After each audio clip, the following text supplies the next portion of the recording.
So it's through the body that you bring mindfulness into everything you do. The idea is that we gradually make everything a meditation. Right?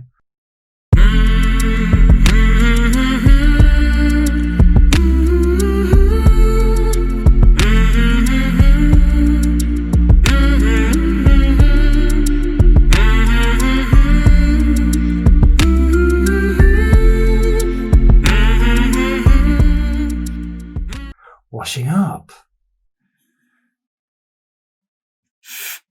Make everything a meditation. So the light on the frying pan, feeling the water, the light on the bubbles.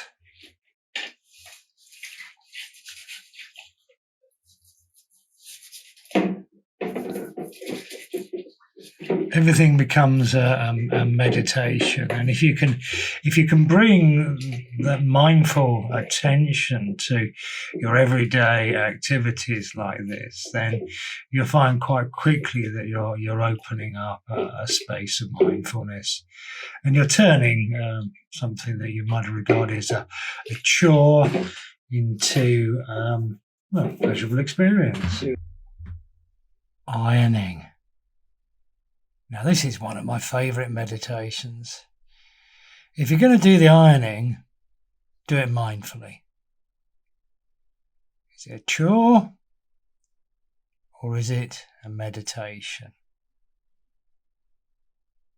Absolutely focused, absolutely here, using the body as the vehicle to keep you in the now. How to turn your housework into a meditation. Mindful running. Do you like walking? Well, there's your meditation.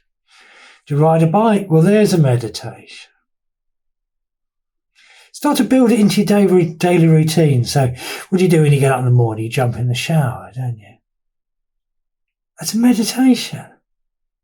Feel the water, smell the soap, connect to the body. Yes, you're preparing yourself for the day, but you're also preparing your mind. And this is so, so important, particularly in the work setting. Your state of mind is so, so important. Now, before you start work, get yourself in the right place. Use that getting ready routine as your meditation. Cleaning your teeth is a meditation. Having a shave is a meditation. I don't do that anymore. Feeling my beard, there's a meditation. The beard meditation, that's one of the best. I grow one. Do you have a dog? Walking the dog is your meditation. Do you get the idea? And if you start to bring this attention into your normal routines, you'll find quite quickly that this space of mindfulness really starts to open up in your life.